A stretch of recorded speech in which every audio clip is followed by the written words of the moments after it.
اللهم صل على سيدنا محمد وعلى آل سيدنا محمد كما صليت على إبراهيم وعلى آل إبراهيم في العالمين إنك حميد مجيد. قال الله تبارك وتعالى في كلامه المجيد: أعوذ بالله من الشيطان الرجيم بسم الله الرحمن الرحيم. ذلك عيسى ابن مريم قول الحق الذي فيه يمترون.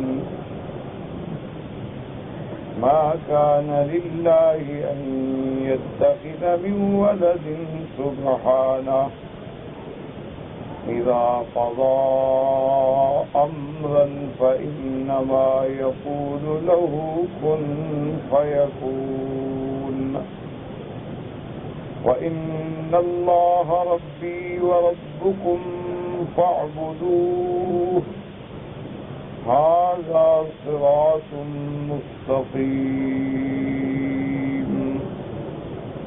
فاختلف الأحزاب من بينهم فويل للذين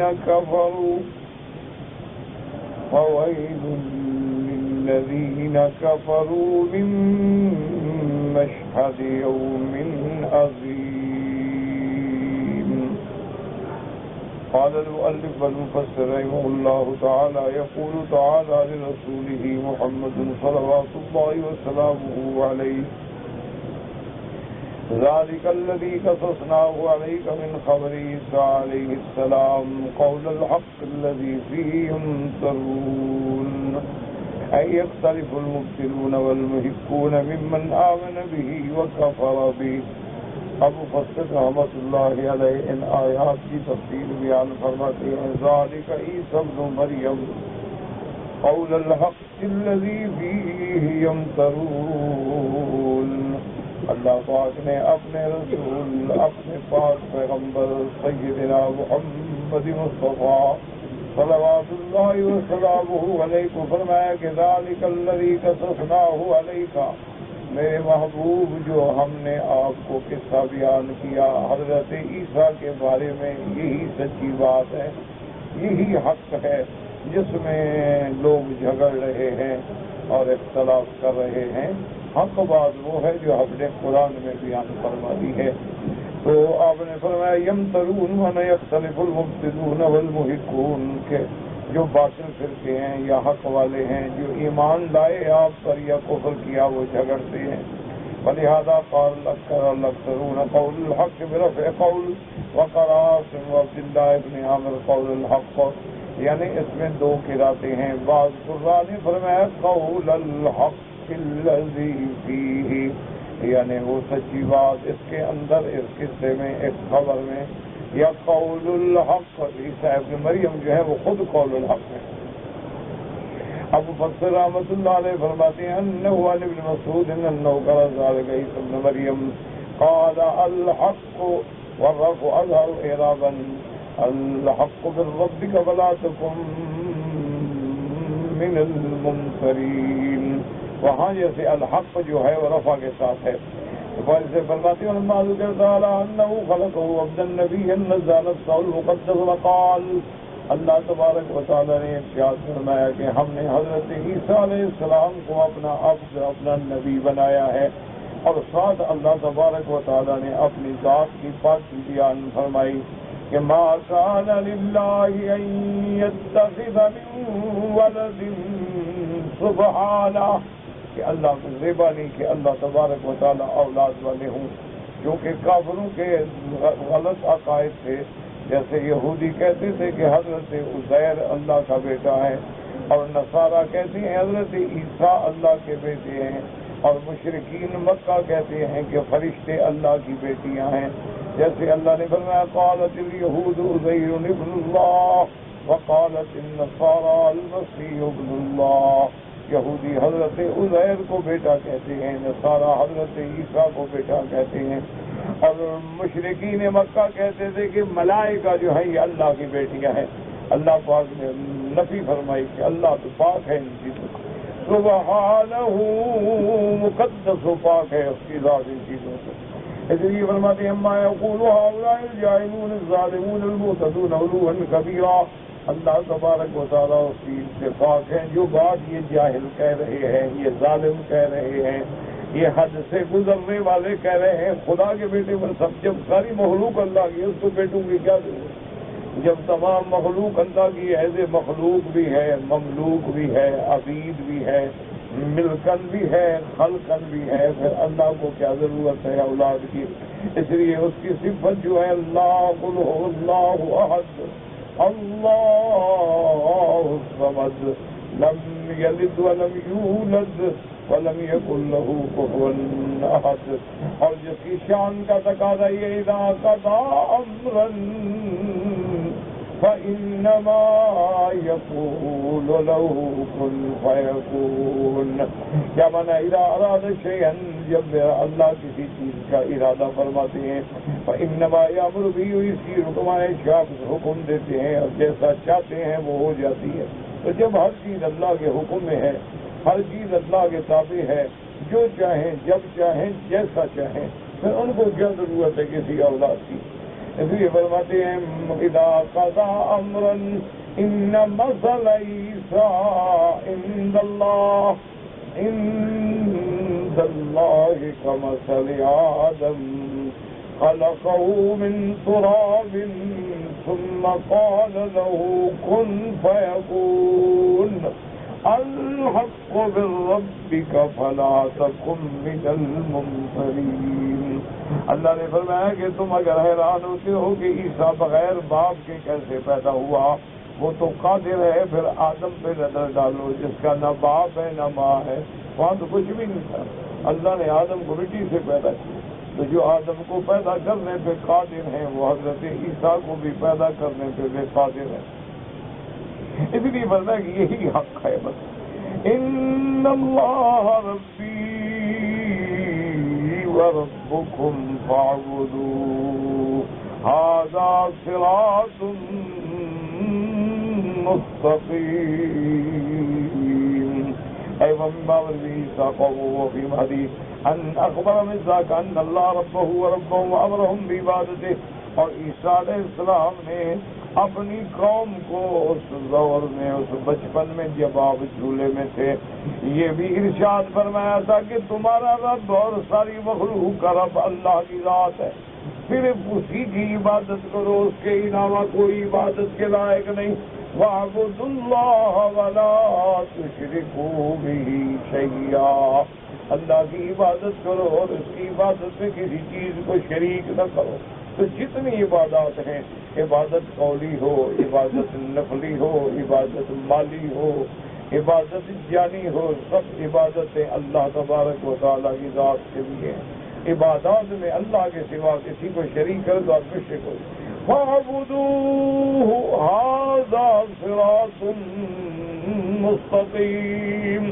اسی کی ہی عبادت جو ہے وہی سیدھا راستہ ہے، وہی نجات والا راستہ ہے، وہی جنت میں لے جانے والا راستہ ہے. اے ھذا الذی جئتکم بہ یعنی اللہ صراط مستقیم. اب مفسر فرماتے ہیں کہ اللہ پاک نے ارشاد فرمایا کہ عیسیٰ ابن مریم نے فرمایا کہ اے لوگوں، یہ جو میں اللہ کی طرف سے حکم لایا ہوں یہی صراط مستقیم ہے.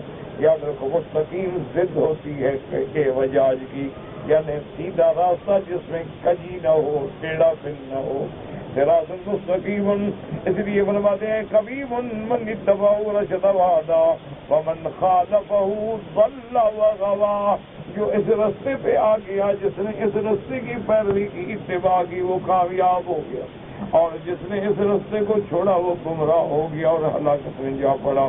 وقوله تبارک وتعالی فاختلف الاحزاب من بینهم ای اختلف قول اهل الكتاب بعیسیٰ بعد بیان امره وضوح حاله وانه عبده ورسوله وکلمته القاها الى مریم وروح منه وسممت طائفة منهم وهم جمهور اليهود علیہم لعائن اللہ علی انه ولد ذریۃ.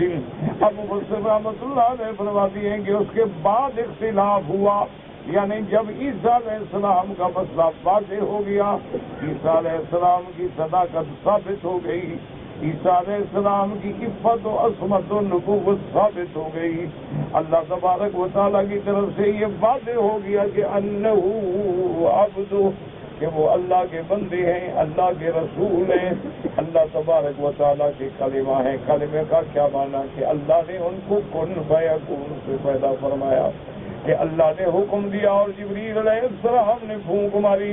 کلمتہ القاہا الی مریم وروح منہ. اب فرقے بن گئے، پارٹیاں بن گئی.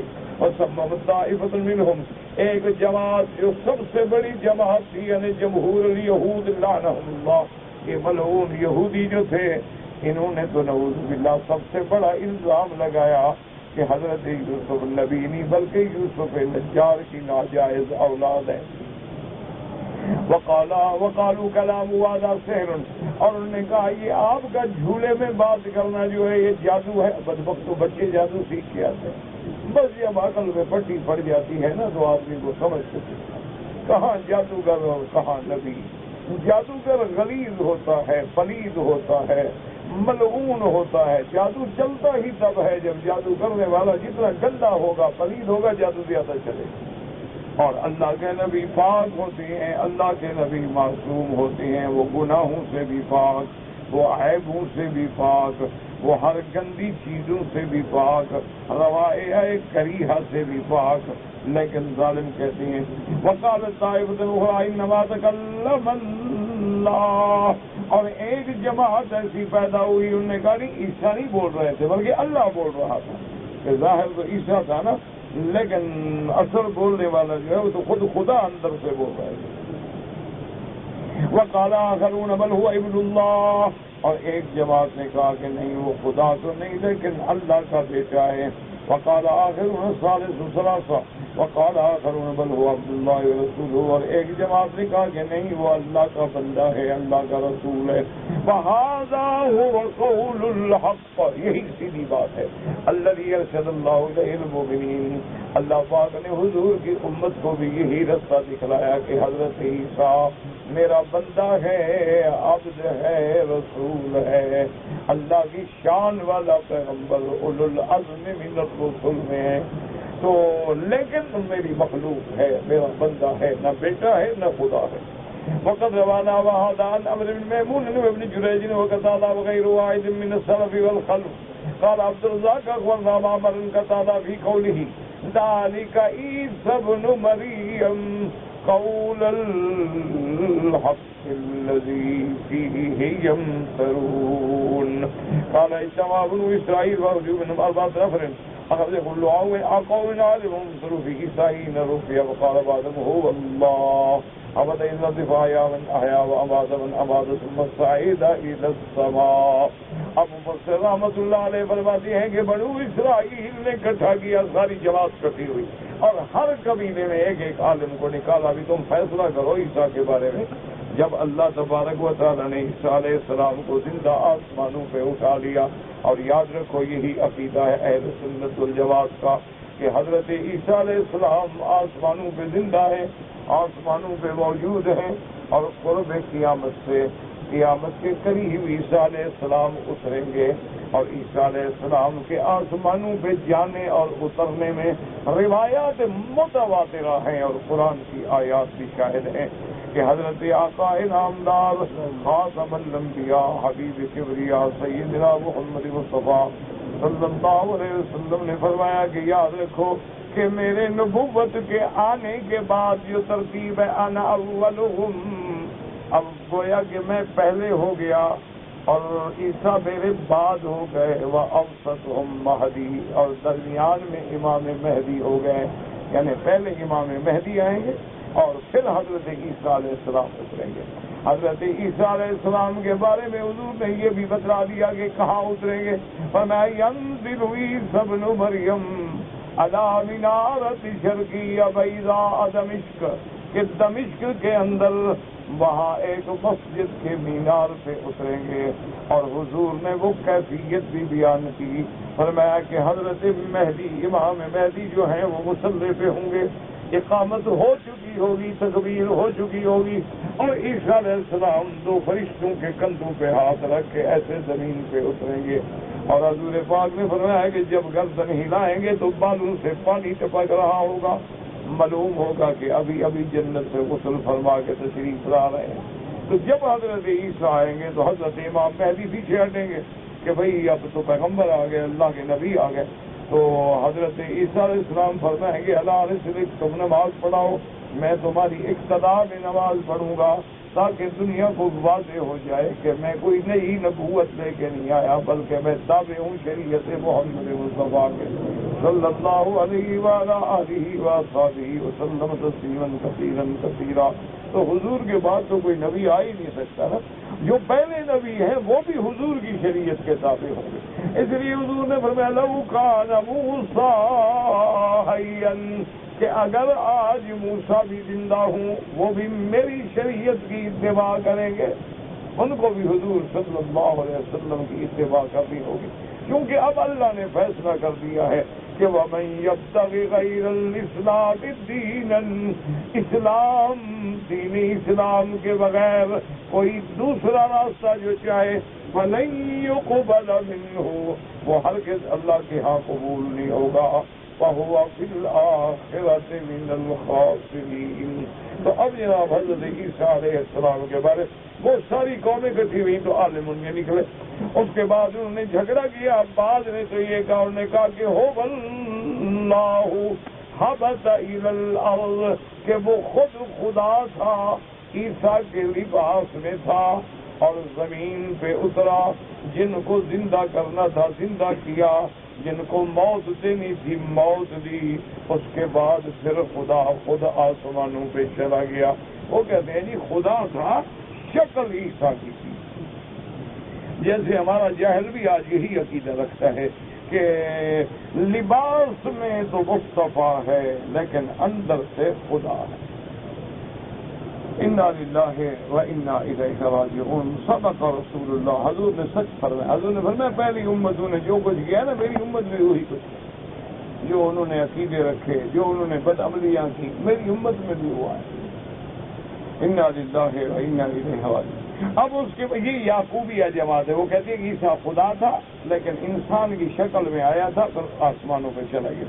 وقال الثلاثة كذبتا، تین نے کہا نہیں تم جھوٹ بولتے ہو۔ ثم قال اثنان منهم للثالث قل انت فيه قال هو ابن اللہ، انہوں نے کہا تم جھوٹے ہو، خدا نہیں وہ اللہ کا بیٹا ہے۔ محمد سوریہ وقالستان كذبتا، انہوں نے کہا نہیں تم بھی جھوٹ کہتے ہو۔ ثم قال احد الاثنين فقل فيه وقال وثالث ثلاثة الله إله وهو إله وأمه إله۔ ایک تیسری پارٹی جو تھی انہوں نے کہا کہ نہیں ثالث ثلاثة، کہ تین ہے، کیا معنی؟ یعنی اللہ الہ، خدا بھی الہ، وأمه إله، اس کی اماں بھی الہ، وَهُوَ إِلَٰهٌ، اور عیسیٰ بھی الہ۔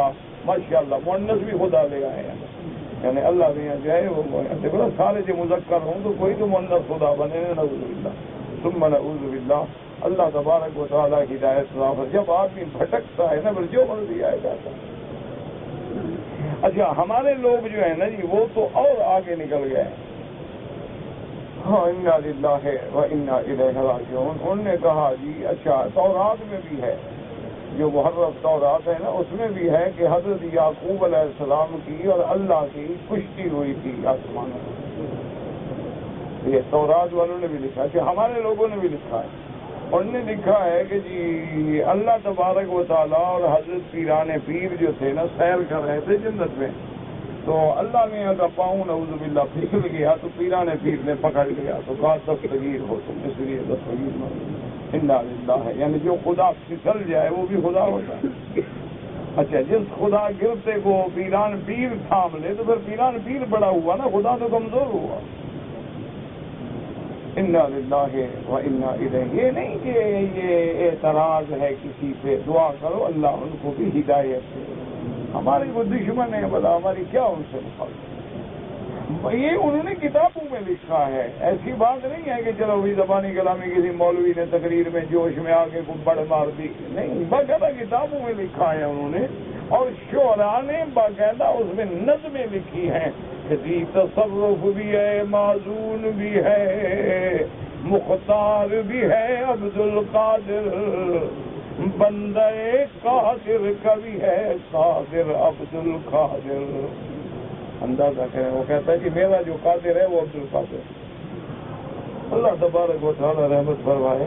اچھا، اور باقاعدہ وظیفہ لکھا ہے کہ جس آدمی کو مشکل پیش آ جائے وہ کہتے ہیں کہ 2 رکعت نماز پڑھے اور نماز پڑھنے کے بعد جو ہے بغداد کی طرف منہ کر کے 11 قدم پیچھے چلے اور پھر وہیں سے پکارے کہ اغثنی یا عبد القادر جیلانی، عبد القادر کو پکارے تو 11 دفعہ پکارے تو پھر وہ آ جائیں گے، کیونکہ 11ویں منانی تھی نا، 12 دفعہ نہیں کہا، سمجھدار ہے نا، پکارے بھی 11 دفعہ، کیونکہ 11ویں والے کو پکارنا ہے، 10ویں والے کو پکارتے تو 10 دفعہ، 30ویں والے کو پکارتے تو 3 دفعہ، چونکہ 11ویں والا پیر ہے کہتے ہیں 11 دفعہ پکارے۔ اس سے بڑا کوئی شرک ہے دنیا میں ایمان سے؟ اچھا، اور افسوس یہ اس بات کا ہے کہ حضرت عبد القادر جیلانی رحمت اللہ علیہ، اللہ کی کروڑوں رحمتیں ہوں ان پر، وہ مسلکن حنبلی المسلک ہے، امام احمد بن حنبل رحمت اللہ علیہ کے پیروکار، یعنی سب سے بڑا موحد، اور ان کی جو اصل کتابیں ہیں وہ پڑھیں تو آپ حیران ہو جائیں کہ وہ توحید کا کتنا بڑا داعی اور مبلغ۔ اصل پتہ ہے جھگڑا کیا ہوا، وہ شیعہ کے بڑے مخالف تھے۔ حضرت عبد القادر جیلانی رحمۃ اللہ علیہ ہیں، اپنی زندگی میں انہوں نے رفض کا بڑا مقابلہ کیا، کتابیں لکھی، مقابلے کیے، مناظرے کی، تو یہ روافض جو ہے نا یہ بڑی بڑی عجیب، انہوں نے کتابیں لکھ کے حضرت عبد القادر کی کتابوں میں ڈال دی، تو لوگ سمجھتے ہیں کہ یہ عبد القادر جیلانی کی بات ہے، حالانکہ ان کی بات نہیں، اور تو اللہ کا بندہ تھا، ولی من اولیاء اللہ، اللہ کے ولی تھے اور صحیح رستے پہ تھے، صراط مستقیم پہ تھے، اور امام احمد بن حنبل رحمۃ اللہ علیہ جیسے متبع سنت امام کے مقلد۔ اب اس کے بعد جناب فرماتے ہیں مفسر رحمۃ اللہ علیہ، انہوں نے کہا کہ نہیں، وہ 3 ہیں جی، وهم الإسرائيلية ملوك النصارى عليهم لعائن الله قال رابق كذبتا۔ اب جو چوتھا عالم دورے گا تو سب جھوٹ بول رہے ہیں، تم بھی جھوٹ بول رہے ہیں، بل هو عبد الله ورسوله، وہ اللہ کا بندہ ہے، اللہ کا رسول ہے، اللہ نے اس میں روح پھونکی ہے، اللہ کے کلمے سے پیدا ہوا ہے، وهم المسلمون، اور یہی عقیدہ صحیح ہے اور یہی عقیدہ ہے مسلمانوں کا۔ فقال لكل رجل من متبع لا ما قالوا فقتلوا وزار على المسلمين وذلك قول الله تبارك وتعالى۔ پھر ہر پارٹی جو تھی نا جی لڑ پڑے آپس میں، اختلاف کیا اور جنگیں کری اور مسلمان بیچارے تو شکست میں آ گئے۔ وَيَقْتُلُونَ الَّذِينَ يَعْمُرُونَ بِالْقِسْطِ مِنَ النَّاسِ، اللہ نے فرمایا کہ جو سچے تھے لوگ انہیں کو قتل کرتے تھے۔ قَالَ قَتَادَةُ وَهُمُ الَّذِينَ قَالَ اللَّهُ تَعَالَى فَانْصُرْ عَذَابَ مِنْ بَيْنِهِمْ قَالَ افْتَرُوا فِيهِ افْتَرُوا أَحْزَابًا، حضرت عیسیٰ کے بارے میں جھگڑا کیا اور پارٹیاں بن گئے۔ وقد روایت بیات بعض اہل العلم قریبا من ذلك، وقد ذکر غیر واحد من علماء التاریخ من اہل الکتاب وغیرهم ان قسطنطین جمعوا في معبد كبير من مجامع الثلاث المشهورة عندهم۔ بعض لوگوں نے یہ بھی لکھا ہے کہ قسطنطین جو بادشاہ گزرا ہے اس نے ان سب کو اکٹھا کیا۔ فقال جماعت الاساقفة منهم 2170 اسقفا، 2170 اس وقت کے جو پادری تھے ان کو اکٹھا کیا۔ فاختروا به عیسیٰ ابن مریم علیہ السلام اختلافا متباینا جدا، وہ جو پادری جب اکٹھے ہوئے تو سب نے اختلاف کیا، کوئی کچھ کہہ رہا تھا، کوئی کچھ کہہ رہا تھا، کوئی کچھ کہہ رہا تھا، اور اس کے بعد فرماتے ولم یجتمع علی مقالۃ واحدۃ اکثر من 388 من اول قول صمموا علیہ۔ اب مفسر رحمۃ اللہ علیہ فرماتے ہیں کہ 8 جو تھے ان میں ایک بات میں جم گئے تو بادشاہ انہی کے رستے پہ چل پڑا۔ وکان مکان فیلسوفا فقدموا نصر وطن من اداهم، کیونکہ وہ بادشاہ بھی فلسفی آدمی تھا تو اس نے کہا کہ چلو یہ 8 آدمیوں کی جو رائے ہے یہی ٹھیک ہوگی، تو ان کی بات مان لی اور ان کے مخالفوں کو پھر مارا اور ان کو قتل کیا۔ قال فبذروا له الأمانة الكبيرة بل هي الخيانة العظيمة فذروا له قتل القوارير شر وشياء صدروا بدعا كثيرة۔ انہوں نے بدبختوں نے پھر کیا کیا، انہوں نے پھر کتابیں لکھی اور بادشاہ کے مزاج کے مطابق اس کے اندر احکامات جاری کیے اور انہی چیزوں کو شریعت بنا دیا۔ وحرفوا دین المسیح وغیروہ، حضرت عیسیٰ علیہ السلام کے دین میں تحریف کر ڈالی، بدل ڈالا۔ وابتنا لهم حينئذ الكنائس الكبار في مملكته كلها، اس نے بادشاہ خوش ہو گیا اپنے ملک میں، اس نے بڑے بڑے گرجے بنوائے، بلاد الشام والجزیرہ والروم، فكان من الكنائس في ايام ما يقال في الف كنيسة، اس زمانے میں 12,000 گرجے اس نے بنوائے۔ وبنت موحدان قمامة المكان ليستغرب فيه المنصوب الذي يزعم اليهود النصي وقد كذبوا بل رفعه الله إلى السماء۔ اور وبنت امه، بادشاہ کی ماں جو تھی نا اس کا نام تھا حیلانہ، اس نے بہت بڑی اونچی چوٹی بنائی جہاں ان کا عقیدہ تھا کہ اسی جگہ حضرت عیسیٰ کو پھانسی دی گئی اور عیسیٰ علیہ السلام پھانسی پہ چڑھ گئے۔ اچھا، اب عیسائی کہتے ہیں کہ ہم جتنے گناہ کریں کچھ بھی نہیں ہوگا کیونکہ ہمارا کفارہ عیسیٰ علیہ السلام دے گئے۔ وہ کہتے ہیں عیسیٰ علیہ السلام جو پھانسی چڑھ گئے نا ہمارے سارے گناہوں کا کفارہ ہو گیا، اب آپ جو مرضی آئے کرتے رہیں، اسی لیے وہ آزاد ہے، اسی لیے حیوانوں کی طرح ہے، شراب میں، زنا میں، ڈاکے میں، مسلمانوں کے قتل کرنے میں عیسیٰ علیہ السلام کا کفارہ ہو چکے ہیں، لہٰذا جب گناہ نہیں تو جو مرضی آئے کرو۔ یہ ساری باتیں انہوں نے بنائی، ان کے پادریوں نے بنائی تھی، لیکن مفسر فرماتا ہے وَقَدْ كَذَبُوا بَلْ رَفَعَهُ اللَّهُ إِلَى السَّمَاءِ، سب جھوٹ بولتے ہیں، اللہ نے عیسیٰ علیہ السلام کو آسمانوں پہ اٹھایا ہے۔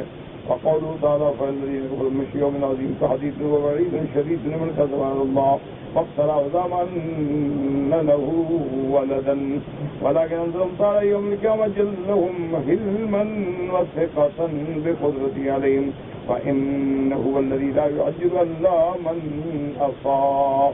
اللہ تبارک و تعالیٰ نے اس آیت میں تحدید ہے ان لوگوں کے لیے جنہوں نے اللہ پہ جھوٹ بولا، جنہوں نے اللہ پہ افترا کیا، اللہ کا بیٹا بنایا، لیکن یہ بھی اس کی شان ہے کہ پھر بھی ان کو مہلت دے رہے ہیں، ورنہ اللہ چاہے تو اسی وقت سب کے سب کو برباد کرتے ہیں۔ یہ اللہ کا حلم ہے اور اللہ کو اپنی کمال قدرت پہ پورا پورا کمال ہے، اس لیے وہ اپنے نافرمانوں کو جلدی نہیں پکڑتے، جب چاہیں گے تو پھر کون چھڑا سکتا ہے۔ کما جاء فی الصحیح ان اللہ لیملی للظالم حتی اذ اخذہ لم یفلتہ، جیسے کہ بخاری اور مسلم کی حدیث میں آتا ہے کہ اللہ ظالم کو ڈھیل دیتے ہیں، ڈھیل مل رہی ہے، لیکن جب پکڑتے ہیں تو پھر نہیں نکل سکتا۔ آج بھی ظالموں کو ڈھیل مل رہی ہے، لیکن جب اللہ پکڑیں گے تو یقین کریں پھر ان کو بھی کہیں ٹھکانہ نہیں ملے گا، آخر مظلوم مسلمانوں کے خون رنگ لائیں گے، آخر اللہ تبارک و تعالی مظلوموں کی فریاد سنیں گے۔ ثم قال رسول اللہ صلی اللہ علیہ وسلم وَكَذَلِكَ أَخْذُ رَبِّكَ إِذْ أَخَذَ الْقُرَىٰ وَهِيَ ظَالِمَةٌ إِنَّ أَخْذَهُ أَلِيمٌ شَدِيدٌ۔ اسی طرح جب خدا کسی کو پکڑتے ہیں نا پھر اس کی پکڑ بڑی سخت ہے۔ اسی طرح فرماتے ہیں إِنَّ بَطْشَ رَبِّكَ لَشَدِيدٌ، اسی طرح فرماتے ہیں لا يعذب عذابه احد ولا يوثق وثاقه احد۔ پھر اللہ کا جو عذاب ہے ایسا عذاب کون دے سکتا ہے، اللہ کی جو پکڑ ہے ایسی پکڑ کون کر سکتا ہے۔ لیکن ظالم سمجھتے ہیں کہ ہم کامیاب ہیں، کامیاب نہیں، یہ اللہ کی طرف سے ڈھیل ہے کہ اور بھاگو اور دوڑو جتنا دوڑ سکتے ہو، جب میں چاہوں گا تو سارے بدلے اللہ پاک لیں گے۔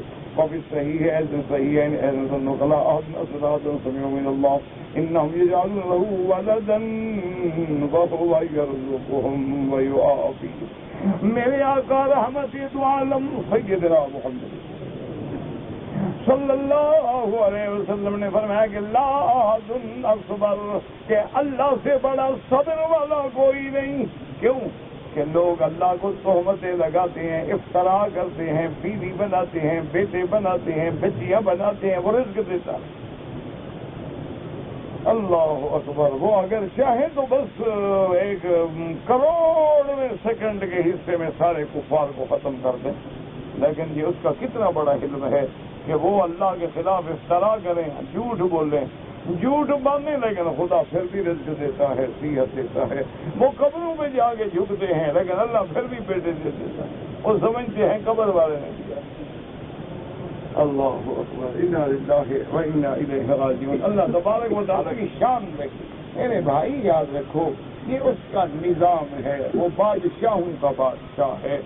کہ اب دیکھو نا، چلو تم نے تو پیر کی قبر پہ نوراتا بیٹھ کے اپنا ماتھا رگڑ رگڑ کے پیر کی قبر سے منوا کے بچہ لے آئے. جو کافر ہیں ان کو بچے کون سا پیر دیتا ہے؟ وہ تو مانتے ہی نہیں پیر کو. ان کو جو بچے مل رہے ہیں تو ان کو کیسے مل گئے؟ اچھا دہریہ ہیں، شیوعیین ہیں جو خدا کو بھی نہیں مانتے. پیر تو پیر ہوا نا، وہ خدا کے بھی منکر ہیں، ان کی بھی اولادیں ہو رہی ہیں. سب سے زیادہ آبادی ان کی ہے. یعنی تعداد میں آج کل دیکھ لو تو رشین، چائنیز یہ سب سے آگے ہیں. تو وہ تو بالکل ان کا تو کوئی مذہب ہی نہیں ہو، تو نہ خدا ہے، نہ کوئی دین ہے، نہ کوئی مذہب ہے، نہ کوئی، وہ تو بس اپنے چند ایک رسومات ہیں ان کے. تو اس کے بعد ان کو کون سا پیر بچے دے رہا ہے؟ اچھا ایک بات پر کبھی غور کریں آپ کہ ایک دن میں پورے اسلامی ملکوں میں کتنے بکرے ذبح ہو جائیں گے؟ بکریاں، بکرے، دمبے، حلال مال کتنا ذبح ہوگا؟ لیکن پھر بھی ختم نہیں ہوتا. اچھا دیکھو کتا ذبح نہیں ہوتا لیکن پھر اس کے باوجود اس کی تعداد بکرے کے برابر تو نہیں ہے. تو یہ اچھا ایک کتے کو 6 بچے بھی پیدا ہو جاتے ہیں. اچھا یہ مکڑی دیکھیے نا آپ نے، او اللہ معاف کرے، اللہ معاف کرے، مطلب ایک مکڑی سے مطلب کئی ہزار مکڑیاں پیدا ہو جاتی. یہ کس پیر کا نوراتا بیٹھتی ہے؟ کہاں جا کے منت باندھتی ہے؟ کہاں چڑھاوے چڑھاتی ہے؟ جہاں جائے سب فصلیں کھا جاتی ہے، بس کچھ بھی نہیں چھوڑتی. تو اس لیے یاد رکھو پانی ہے، رزق ہے، ہوا ہے، صحت ہے، آل ہے، اولاد ہے، نفع ہے، نقصان ہے، یہ سب کو ہوگا. کافر کو بھی، مومن کو بھی، مسلمان کو بھی، ہندو کو بھی. وہ بادشاہ جو ہے سب کا بادشاہ سب کا خیال رکھے گا. اصل مسئلہ جو ہے وہ آخرت کا مسئلہ ہے. وہ جزا پھر مومن کو ملے گی، کافر کو نہیں. باقی دنیا میں تو نظام ہے. فرق صرف اتنا ہوتا ہے، ایک میرے بھی دوست تھے، اللہ ان کی قبر پہ کروڑوں رحمتیں فرمائے، بہت ہو گئے، بہت بڑے علامہ تھے. ان کا نام تو تھا علامہ رحمت اللہ، لقب تھا ان کا ارشد. تو لوگ ارشد کے نام سے ہی جانتے تھے. بہت بڑے لیڈر تھے، بہت بڑے، اور عالم بھی بڑے تھے ماشاءاللہ. تو بڑی مہربانی کرتے تھے. تو ایک دن میں نے ان کو کہا، میں نے کہا کہ علامہ صاحب میں نے آپ سے بات کرنی ہے. تو میرے ساتھ بڑی مہربانی کرتے تھے. اللہ ان کی قبر پہ کروڑوں رحمتیں فرمائے. آج بھی ان کا خاندان جو ہے، ان کا اصل خاندان تو ایک بیٹی تھی، باقی بھائی ہیں، بھائی کی اولاد ہے، وہ بھی بیچارے میرا لحاظ کرتے ہیں. اللہ جزائے خیر دے ان کو. تو میں نے علامہ صاحب سے تنہائی میں ایک دن پوچھا، میں نے کہا کہ مجھے بہت سارے لوگوں نے یہ بات بتائی ہے کہ تمہارے پاس کوئی وظیفہ ہے اور تم وظیفہ جو پڑھتے ہو نا تو تمہارے مسلح کے نیچے سے نوٹ آ جاتے ہیں جتنا تمہیں ضرورت ہوتی ہے. 500 کی ضرورت ہے، 1000 کی ہے، بس مسلح اٹھایا اور پیسے آ گئے.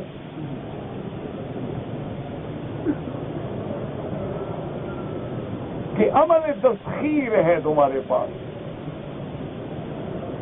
تسخیر جو ہے نا یاد رکھو اس کی بھی قسمیں ہیں. پھر تسخیر خلائق ہے، تسخیر ملائک ہے، تسخیر رجال ہے، تسخیر مال ہے، تسخیر قلوب ہے، تسخیر انفس. ایک عجیب علم ہے.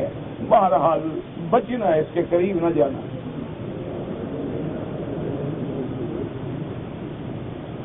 تو میں نے کہا حضرت آپ کے پاس یہ تسخیر کا عمل ہے تو میرے ساتھ آپ کا اتنا تعلق ہے، مہربانی ہے، اور حالانکہ آپ اتنے بڑے آدمی سے، عمر میں بڑے، علم میں بڑے، مقام میں بڑے، لیکن آپ میرے ساتھ مہربانی کرتے ہیں اور یہ بھی مہربانی کریں گے مجھے بھی یہ وظیفہ بتا دیں یار، ہم بھی کوئی نوٹ شوٹ بنائیں. تو اس نے کہا کہ دیکھو آپ نے بات چھیڑی ہے تو آج میں بھی آپ سے پھر ایک بات کرتا ہوں. انہوں نے کہا مجھے ایک آدمی نے کہا ہے جو بالکل ثقہ ہے، عالم ہے، مفتی ہے، قاضی ہے، یہ الگ بات ہے کہ وہ بریلوی ہے. قاضی اللہ بخش صاحب سے وہ بھی فوت ہو گئے، اللہ قبر سے رحمت کے بڑا عالم. انہوں نے کہا کہ اس اللہ کے بندے نے، آپ جانتے ہیں اس کو؟ میں نے کہا بھی کون نہیں جانتا، پر عالم آدمی الگ بات ہے کہ وہ بریلوی ہیں یا دوسرے مسلک سے ہیں، لیکن عالم ہے. انہوں نے کہا اس نے مجھے قسم کھا کے کہا ہے کہ مکی صاحب سونا بناتے ہیں، تو تم سونے کا اس کا بتا دو، میں طویل بتا دیتا ہوں.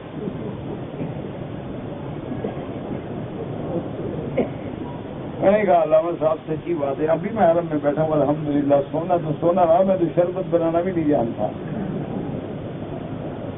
کہیں ایسا نہ ہو تو پیچھے پڑ جائے کہ مجھے بھی سونا سکھاؤ، کئی پاگل آ جاتے ہیں.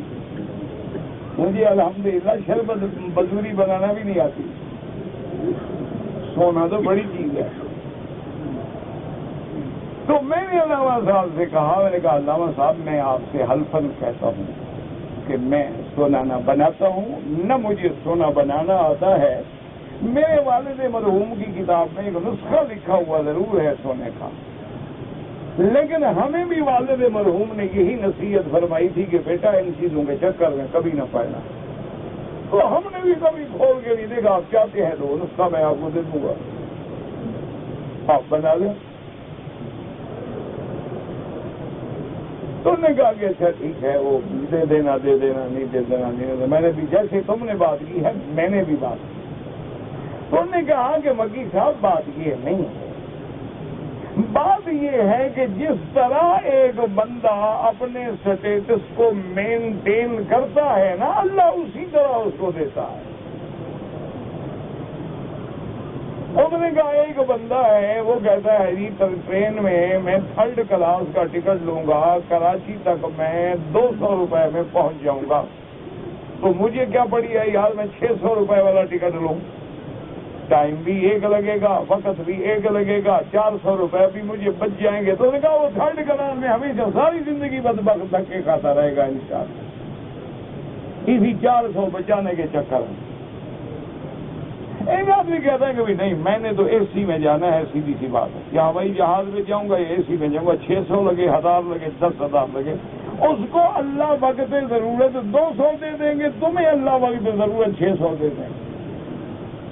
جو آپ نے ایک معیار بنا لیا ہے نا زندگی کا کہ اچھا پہننا ہے، اچھی گھڑی، اچھا کپڑا اللہ دیں گے، تم نے میلا کچیلا رہنا ہے کہ بھئی ساتھ میں جو نماز پڑھے اس کو بھی 3 دن تک الٹی آتی رہے، تو انشاءاللہ ہمیشہ اسی گندے کپڑوں میں رہو. اور ان کا کوئی وظیفہ شریفہ نہیں ہے مکی صاحب، یہ تو اللہ کے ساتھ معاملہ ہے. انا عند ظن عبدی بھی، اللہ فرماتے ہیں میں اپنے بندے کے گمان پر ہوں، جیسا مجھ پہ یقین کرے گا میں بھی وہی معاملہ کرتا ہوں. تو کوئی میرے پاس وظیفہ نہیں، نہ تسخیر ہے، نہ ملائک ہے، نہ خلائق ہے. کبھی میں ہزاروں کا مقروض ہو جاتا ہوں، کبھی اللہ پاک بھیج دیتے ہیں تو ادا ہو جاتے ہیں. کوئی اس کا مسئلہ نہیں بنایا، میں نے کبھی نہیں، محتاج مجھے خدا نے کبھی نہیں کیا. حضرت عطا اللہ شاہ بخاری رحمت اللہ علیہ جو اپنے دور کے خطیب ہند و پاک، ایسے خطیب مائیں صدیوں میں نہیں جنتی. میں نے تو زیارت کی ہے لیکن افسوس ہے بڑھاپے میں ہم نے حضرت کی جوانی بھی نہیں دیکھی اور حضرت کا وہ دور جو گزرا ہے شباب کا وہ بھی نہیں دیکھا. یعنی اللہ نے ان من البیان لسحرن، کہ جس کے بیان میں جادو تھا نا وہ عطا اللہ شاہ بخاری تھا. کہ عشاء کی نماز کے بعد جو جلسہ شروع ہوا اور شاہ جی آئے ہیں خطاب میں اور اپنے جوش خطابت میں، صبح کی اذان ہو گئی، 2 لاکھ کا مجمع ہے، بندے ٹانگ نہیں ہلا سکے، جو کھڑا ہے وہی کھڑا ہے.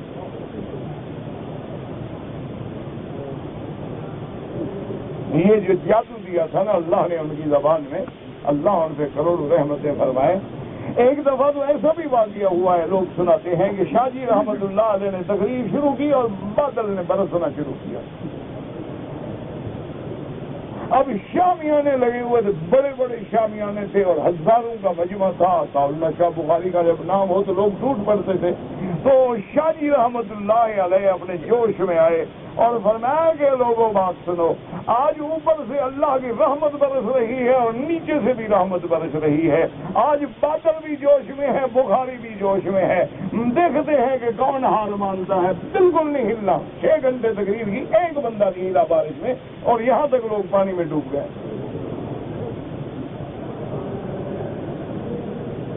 یہ اللہ کی دین ہے، اللہ جس کو عطا فرما دیں کہ عرب کا نغمہ عجم کی لے میں سنا رہا ہے، وہ مرد درویش جس کو حق نے دیے ہیں انداز خسروانہ، ہوا ہے وہ تند و تیز لیکن چراغ اپنا جلا رہا ہے، وہ بخاری تھا رحمت اللہ علیہ۔ اللہ ان کی قبر سے کروڑ رحمتیں فرمائے۔ میری آخری ملاقات جب ہوئی نا شاہ جی سے، اپنے گھر میں تھے، بیمار تھے، بڑی مشکل سے دیوار پکڑ کے دروازہ کھولا۔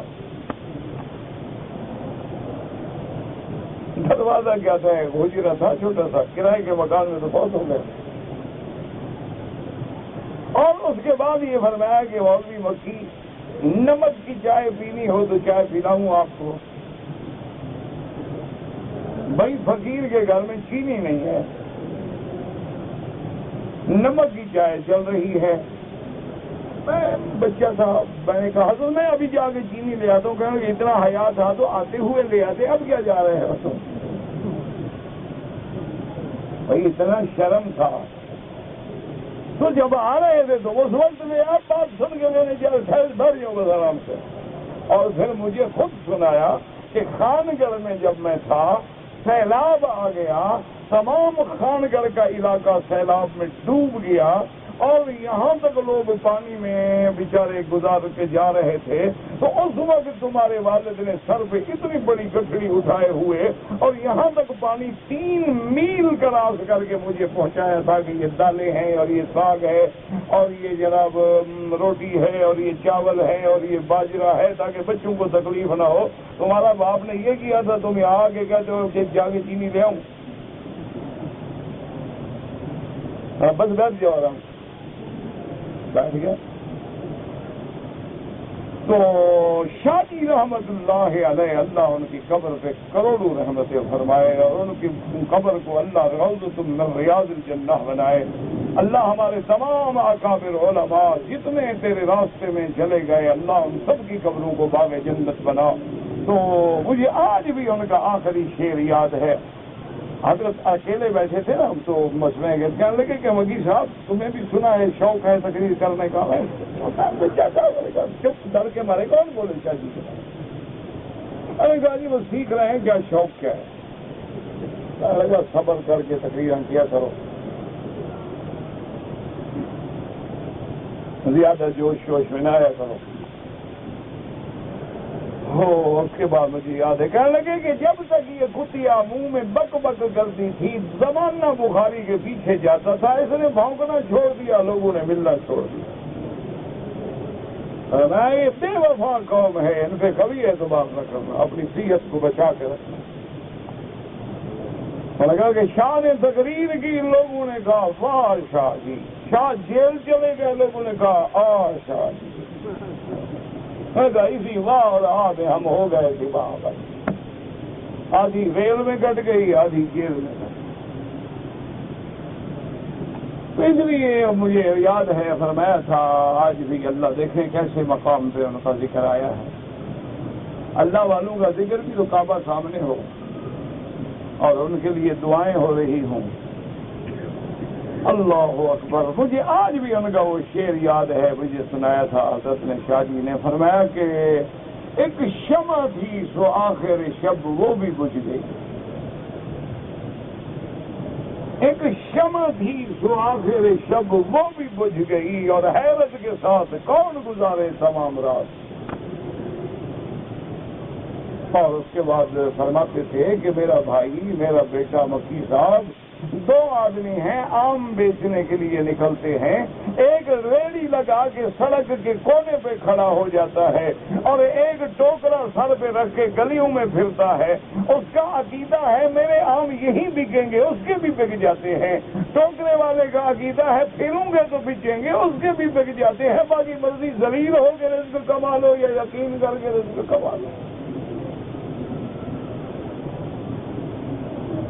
تو نہیں، یہ تمہاری مرضی ہے میرا بھائی کہ اللہ پہ یقین کر لو کہ جو اللہ نے مجھے لکھا ہے نا وہ مجھے ملنا ہے، وہ دنیا کی طاقت ہی روک سکے، اور جو اللہ نے مجھے نہیں دینا ہے وہ مجھے نہیں ملے گا، میں چاہے الٹا لٹک جاؤں۔ تو پھر اپنے آپ کو کیوں ذلیل کرتے ہو؟ اسی طرح بے عینی ہی اللہ کے گھر میں بیٹھا ہوں۔ میرے اپنے والد رحمت اللہ علیہ ایک دن بڑے خوش بیٹھے تھے، وہ بلوچ آدمی تھے، سردار آدمی تھے، جلالی مزاج تھا، ہمیں ضرورت نہیں ہوتی تھی کہ ان کے سامنے آنکھ اٹھا کے دیکھیں، بات کرنا تو بڑی بات ہے۔ تو بڑا جلال ان میں، بہت غصہ تھا۔ اچھا غصہ بھی ان کا تھا، بڑا سمجھدار قسم کا غصہ۔ پہلی دفعہ غصہ کرتے تھے، قریب ہو جاؤ تو پھر ایسا پیار بھی کسی میں نہیں تھا۔ اچھا پہلی دفعہ جو بندہ آئے نا اس کو ایسا رگڑا دیتے تھے نا، بس وہ انشاءاللہ بھاگ جائے گا جان چھوڑ کے۔ وہ کہتے تھے منافق ہے، اچھا بھاگ جائے۔ اور جو سمجھدار تھے وہ رگڑا سہ جاتے تھے، پھر ان جیسا خیر خواہ ہمدرد مہربان کوئی دنیا میں بھی نہیں ہوگا۔ تو والد صاحب رحمۃ اللہ علیہ بڑے خوش بیٹھے تھے، میرا بھی دماغ خراب ہو گیا۔ اب کون سا ٹھیک ہے، اب بھی تمہاری دعاؤں سے گاڑی چلتی ہے، دماغ تو اب بھی خراب ہے۔ اللہ اکبر۔ تو میں نے عرض کیا، میں نے کہا حضرت آپ نے حضرت شیخ الہند رحمۃ اللہ علیہ کو دیکھا، حضرت سہارنپوری رحمۃ اللہ علیہ کو دیکھا، حضرت مولانا الیاس رحمۃ اللہ علیہ کو دیکھا، حضرت تھانوی رحمۃ اللہ علیہ، حضرت گنگوہی رحمۃ اللہ علیہ، حضرت خلیفہ غلام احمد دین پوری رحمۃ اللہ علیہ، حضرت حافظ محمد صدیق برشودی رحمۃ اللہ علیہ، حضرت تاج روٹی رحمۃ اللہ علیہ، حضرت احمد علی لاہوری رحمۃ اللہ علیہ۔ ان بڑے لوگوں سے جبال علم سے آپ کا تعلق رہا ہے۔ مجھے بھی تو کوئی وظیفہ بتاؤ، پیسے کیسے ملے؟ یہ پیسے کی ہوس جو ہے نا ہر بندے میں ہوتی ہے، میں کہہ دیتا ہوں تم کہتے نہیں ہو، ہے سب کو، یہ بیماری سب کو ہے۔ بس میں منہ پھٹ آدمی ہوں، مجھے منہ میں آئے کہہ دیتا ہوں۔ تو میں نے کہا حضرت مجھے بھی کوئی وظیفہ بتا دیں، بھائی وظیفہ پڑھوں گا پیسے ملے۔ پیسے بیٹھے ہوئے تو سرانے سے سیدھے ہو گئے، آنکھیں سرخ ہو گئی۔ کہتے ہیں مولوی بکی تمہیں شرم نہیں آتی؟ میں نے تو سمجھا میرا بیٹا عالم ہو گیا، تم تو بڑے جاہل ہو۔ اور میں تو بڑا خوش تھا، میں نے کہا میرا بیٹا عالم ہو گیا، میری مسند پہ بیٹھے گا، اور تم تو بڑے جاہل آدمی ہو، وظیفے پوچھتا ہے، شرم نہیں آتی؟ ایک طوائف ہے، بازار میں بیٹھی ہے، زنا کرتی ہے، اللہ کے قانون کو ایک دن رات میں 20 دفعہ توڑتی ہے، خدا کی باغی، نبی کی باغی، قرآن کی باغی، ان کو یار بھی پہنچا دیتا ہے، شراب بھی پہنچا دیتا ہے، پیسے بھی پہنچا دیتا ہے، تم خدا کے میراثی بنو گے، بھوکے مر جاؤ گے، شرم نہیں آتی تمہیں؟ ہاں وظیفے پوچھتے ہو، شرم نہیں آتی، جاہل آدمی۔ وہ خدا کی باغیہ ہے، زانیہ ہے، فاحشہ ہے، اللہ کے قانون کو چیلنج کر رہی ہے، لیکن روز یار بھی پہنچ جاتے ہیں، شراب بھی پہنچ جاتی ہے، پیسہ بھی پہنچ جاتا ہے۔ تم خدا کا قرآن پڑھو گے، اللہ کے دین کے میراثی بنو گے، اللہ کے دین کے دائی بنو گے، تم بھوکے مر جاؤ گے، تمہیں شرم نہیں آتی؟ بڑا آیا وظیفے پوچھنے والا، خبردار ہے اندر کو وظیفے شریفے کے چکر میں پڑے۔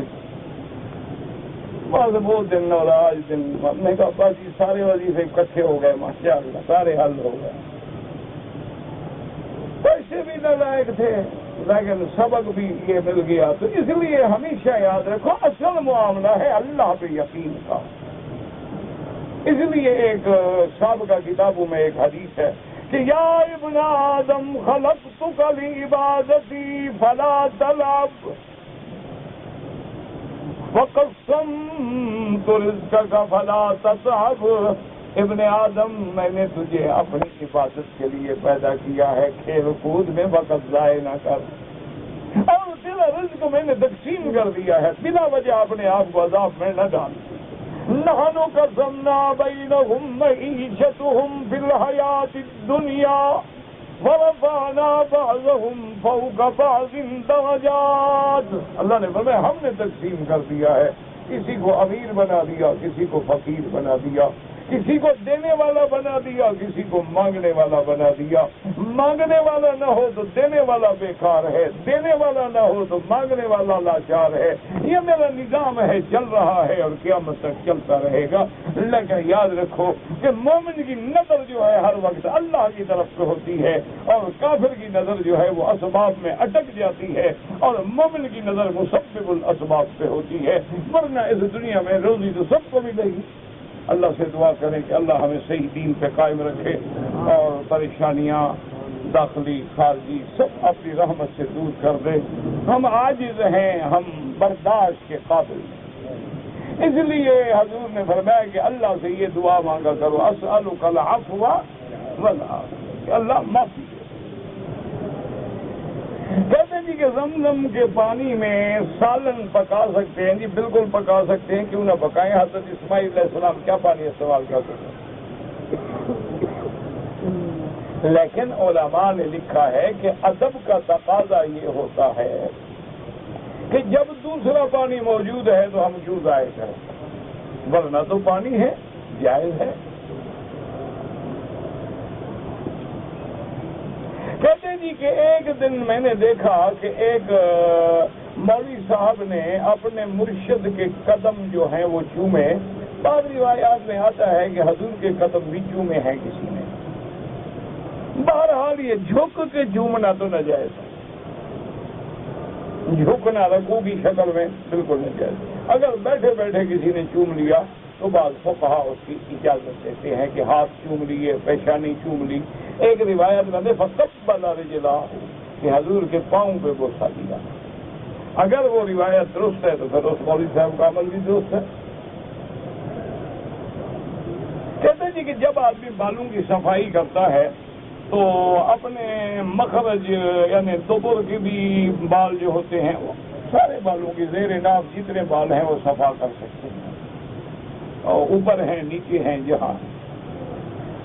اگر ایک آدمی نے عمرے کا احرام باندھا ہوا تھا، بیماری کی وجہ سے اس کے کپڑوں میں پیشاب نکل گیا تو اس نے کپڑے بھی بدل ڈالے اور نہا لیا، کوئی بات نہیں، کوئی مسئلہ نہیں۔ مچھلی جھینگا کھانا جائز ہے، بہرحال میں تو کھاتا ہوں، بعض مولوی نہیں کھاتے، سیدھی بات۔ بعض مولوی کہتے ہیں کہ مکروہ ہے، وہ کہتے ہیں کہ یہ مچھلی نہیں، یہ کیڑے کی قسم ہے۔ لیکن میں نے بہرحال بنگلہ دیش کے علماء سے تحقیق کی ہے، جو بڑے بڑے علماء ہیں، یعنی عام آدمی نہیں، ہمارے جیسے تو ان کے طالب بھی ہم سے ان کے بڑے عالم ہوں گے، تو ان سے میں نے پوچھا باقاعدہ ادب سے احترام سے کہ حضرت آپ کی، کہ تو ان سب نے متفق کر یہ بات کی، یعنی کوئی اختلاف بھی نہیں تھا۔ یا تو یہ ہونا کہ دو مولوی یوں کہہ دیتے، دو یوں کہہ دیتے، پھر بھی میں کچھ احتیاط کرتا رہا۔ انہوں نے کہا کہ نہیں ہے مچھلی۔ ہلال کہتے ہیں چاند کو، جب نظر آتا ہے نا تو چاند ہلال، یہ آواز نکالنا، اس لیے اس کو ہلال کہا جاتا ہے۔ یوسف تو عالم ہے، اس کا تو معنی ہوتا ہی نہیں۔ میرے والد آپ کے طالب ہیں، بیمار ہیں، اللہ شفائے کاملہ عطا فرمائے۔ دعا کریں اللہ ہمارے گھر میں بھی باہر بھی سب بیماروں پہ رحم فرما دیں، شفا عطا فرما دیں۔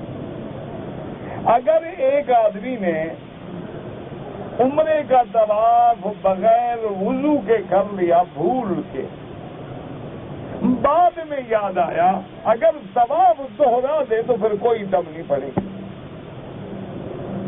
اگر طواف نہ دوہرائے تو پھر دم دینی پڑے گی کہ اس نے بغیر وضو کے کیا، لیکن اگر طواف دوہرا دے تو دم ساقط ہو جاتی ہے۔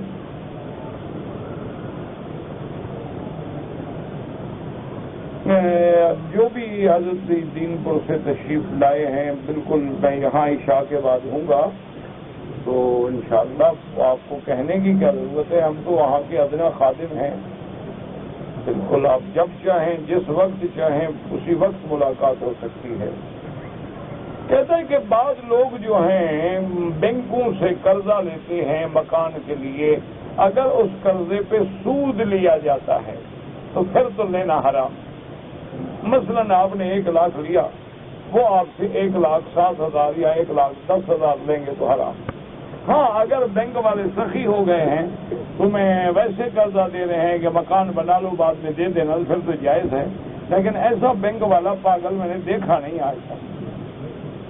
یہ تو چمڑی ادھیڑنے والی قوم ہے نا، کیونکہ بینکنگ کا سسٹم جو ہے یہودیت کا ہے نا، تو یہودی کا بھی رحم دل ہو سکتا ہے، جو اس کے نظام پہ چلے گا تو وہ بھی غریبوں کی چمڑی ادھیڑے گا۔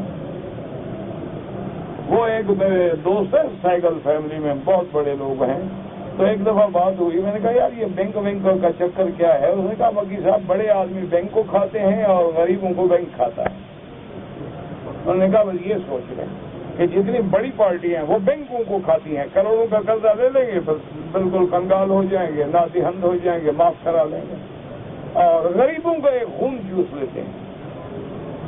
کہتے جی کہ آج کل بھی بہت فرقے ہیں، ہم کس پہ عمل کریں؟ جو حضور نے فرمایا ما انا علیہ واصحابی، حضور اور صحابہ کے طریقے پر، تو واضح بات ہے، کون سی چھپی ہوئی بات ہے؟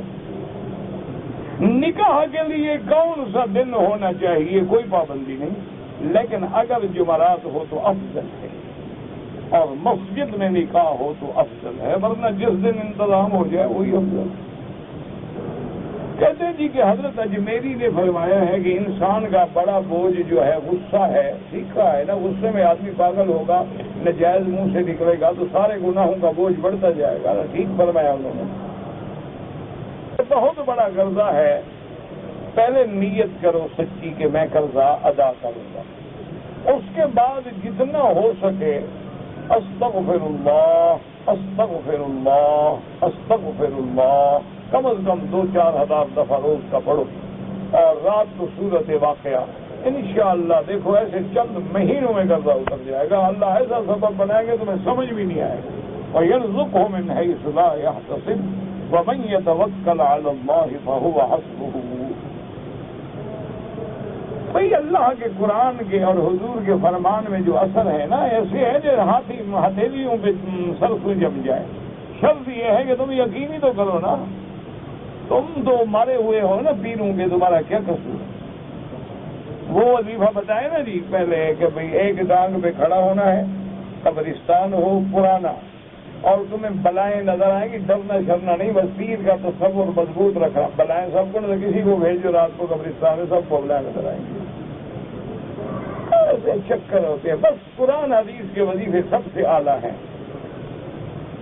کہتے ہیں جی کہ میں جدے گیا تھا دعوت پہ، وہاں سے جب آیا تو احرام نہیں باندھا، کوئی حرج نہیں۔ بعض لوگ جو ہیں طواف کرتے ہوئے جوتی ہاتھ میں اٹھا لیتے ہیں، کوئی حرج نہیں، رکھیں تو تم اٹھا لو گے، کہاں جائیں گے؟